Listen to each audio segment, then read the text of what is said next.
Pag sinubukan niya ulit, yung June 11, i-atras na naman ho. O pag sinubukan nila na yung draft ng de facto dismissal ni Bato de la Rosa ay inagrihan ho nila, naku po, baka susunod na po mga simbahan naman po. Except INC, malamang hindi sasali.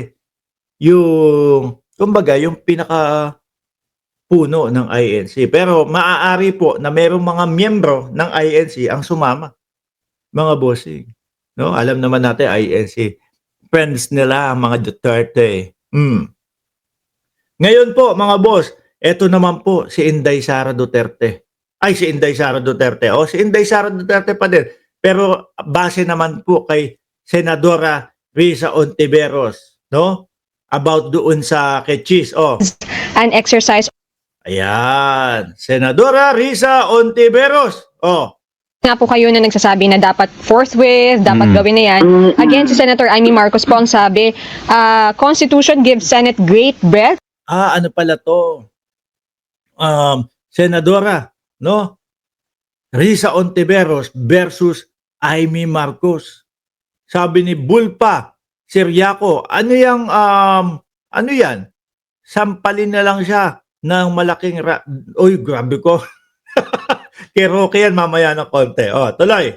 And leeway to formulate rules on what is an exercise on political accountability. So, kumbaga, ang sinasabi niya, oo, nandyan yan, may sinasabing constitution, may forthwith, etc. Pero meron ding, wiggle room ang Senate to make its own proceedings, to make its own. Sandali, Constitution na nga ng Pilipinas ang nagsasabi, shall forthwith. Dapat sa lalong madaling panahon, kung meron kang ginagawa, kung meron kang tayuan mo muna ito dahil importante ito, nauubos ang pera ng bayan. Dito ka muna pumokus. Aba, si Amy Marcos talagang gagawan at gagawan ng paraan ho. Mailigtas lang po yung kaibigan niya. No? Kesyo daw meron pang extra room or something, kahit nandiyan yan. Kailangan ang Senado nako. Shall forthwith, tayuan mo, gawin mo agad-agad ito. Hindi yung kung saan ka konbinyente, hindi yung kung saan maluwag ang oras mo. Dehins po ganon. Sagot po ni Risa Ontiveros, mga bossing na ating senadora. Own rules. Ano yung nun, ma'am? Anong masasabi nyo lang po doon? Nako, ang wiggle room lamang ay para i-affirm kaya amyendahan yung rules ng pagdadaos ng impeachment trial. Pero hindi po yung fundamental na obligation na magkaroon at gumawa ng impeachment trial. Constitution na po yan na nagsasabi. Walang wiggle room pagdating sa konstitusyon. Di ba? Ang konstitusyon, yun po ang susundin, mga bossing. Hindi po yung kung saan maluwag ang oras ng mga senador. Di po ba? Kapag dating sa duty ng Senado na manindigan para sa accountability. Ang hinihingi po dito ng ating mamamayan ay hindi whether ngayon pa lang convict or acquit. Hindi pa nga natin naririnig yung mga... Yun. Pakinggan lang. Di po ba? Pakinggan natin. Nandyan yung mga ebidensya. Nandyan yung mga testigo. Nandyan ang prosecution panel. Tapos, yung Inday Sara Duterte na haharap sa impeachment, okay naman daw po sa kanya. Ready naman daw po ang depensa nila. Bakit etong mga senador natin ang kabadong-kabado at takot na takot? No? Meron pa ho silang nalalaman na, ang dahilan kaya hindi matutuloy ang impeachment ay dahil hindi pwedeng tumawid from 19th to 20th Congress. Di ba? Addictus Rex at Tarantaro. Walang delay. Pero may nalalaman pa silang ganun. Nasabihan tuloy si Bato de la Rosa niya, nagmamagaling. No? Ng totoong lawyer. Ebidensya hindi pa nga nababasa yung articles of impeachment di ba? So dapat step 1 muna bago step 2. Parang nasa step 10 na po sila. Masyado naman silang advance. Sabi nga doon sa sabi doon sa de facto dismissal ni Bato de la Rosa, hindi pa nga nag-uumpisa, may dismissal ka na. Paano magkakaroon ng dismissal kung wala namang inuumpisahan pa? Oh, kabado sila. Wala silang tiwala doon sa depensa nila. Mahirap idepensa po ito, mga kababayan. Dahil kung meron pong depensa na matitibay ito, sinasabi ko nga po sa inyo, Congress pa lang, dinepensahan na nila yan. Kung ano po yung narinig natin na depensa nila sa Kongreso at katanggap-tanggap sa mamamayang Pilipino, baka po iba ang sinasabi ni Mark Ramos dito. Baka ang sinasabi ko pa dito hindi na kailangan ma-impeach si Inday Sara Duterte. Napatunayan naman nila na maayos ginamit, maayos ginastos yung pera ng bayan. Kung narinig po natin ang depensa nila doon sa Congress.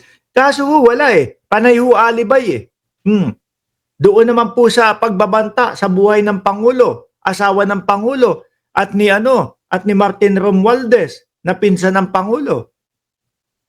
Patungkol naman po doon, binibigyan din po sila ng pag-asa na maipaliwanag po yun sa NBI. Ano po ginawa nila? Kung ano-ano pong mga alibay din ang sinabi nila. Kesyo daw po, naku, may Christmas party po kami nung mga reporter nung mga news. Ibinigay sa kanila yung karapatan para maipaliwanag yung sarili nila. Pero ang ginawa nila, wala po. No? Sinayang po yung due process na ibinibigay po sa kanila. Kaya po ito umabot sa impeachment, mga bossing. Kasi gustong malaman ng sambayan ng Pilipino, wala pala kayong maidepensa dito O sige, dumako tayo sa impeachment na kailangan ka na naming ipatanggal. Tinanggal na po ng Kongreso, inimpeach na po ng Kongreso. Ito, may pagkakataon po na marinig sa Senado. At ang nakikita naman po natin sa mga senador, hinaharangan. Ibig sabihin lang po, hindi yan pro-mamamayang Pilipino. Mga pro-Duterte yan. Kagaya na lang po ni Bato de la Rosa. Bagay, hindi naman po nila itinatago yun. Makakapal nga ang mukha di ba? Hindi pa ho nag-uumpisa mga bossing yung impeachment. May husga na po sila. Eto, sigawan ng taong bayan, ituloy ang impeachment, walang makakapigil, hindi ubra yung sinasabi mong 2019, 20th Congress na hindi pwedeng itawid. Sige, sulat pa din ng de facto dismissal. Yang mga yan, nagtatrabaho lang po yung mga yan dahil po sa mga Duterte. Hindi po dahil sa mamamayang Pilipino. Advance mag-isip. Advance mag-isip, Oo, totoo ho yan. Addictus Rex, no? Hindi nila maipaliwanag mismo. Hindi ninakaw ng Vice Presidente yan. Hindi nila nirerektang hindi nila nirerektang sagutin Okay na sa kanila yun na, ganun, 5 tuloy impeachment, no? Wapakil sila kahit na hindi naman napatunayang hindi ninakaw Ang importante sa kanila ay mapigilan yung impeachment sa kahit anong paraan. At ang nakikita po nilang paraan, mga bossing, yung mga technicalities nga. Pagpalagay natin, hindi natuloy ang impeachment. Baka isigaw niyang mga yan. Natakot ang administrasyon. Natakot ang gobyerno ng Pilipinas na ituloy yung impeachment.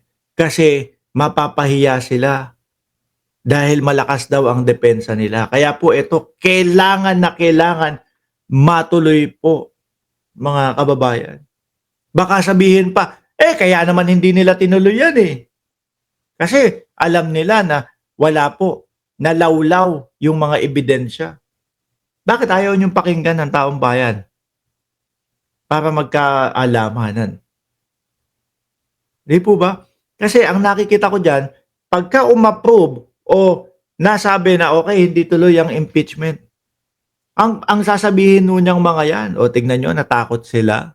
Ibig sabihin, hindi to totoo, mga paratang lang. Yung mga tatalakayin sa impeachment?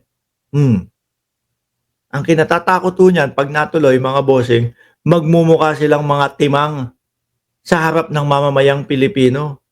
Yung mga depensa nila, naku po, lusaw ho yung mga depensa nila, mga bossing. Dahil tayo nga lang ho, di ba? Tayo, nanonood lang po tayo ng mga hearing, nanonood tayo ng mga congress. Alam na natin eh, naku, hindi makasagot yung bise, oh.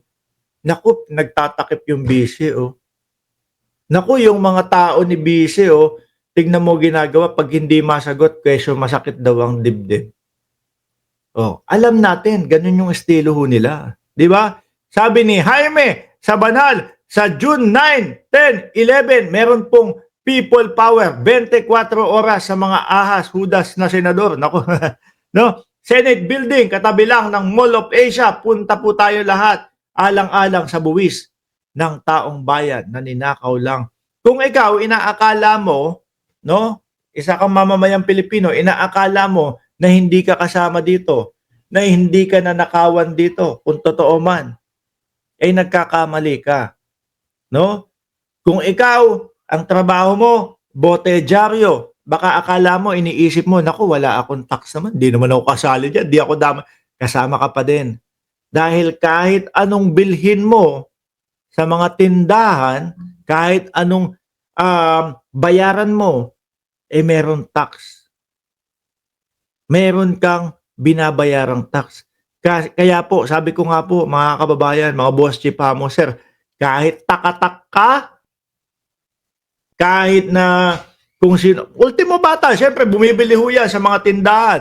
Lahat po ng binibili niyan, may mga nakapatong na tax. Di po ba, mga bossing?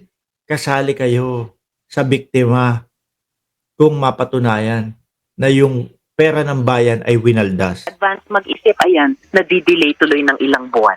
Pero saan nga ba nanggagaling yung ganong pag-advance ng pag-iisip na hindi pa nga tayo nagsisimula pero meron na agad conclusion from the other side na ito ang dapat gawin, ito ang dapat mangyari?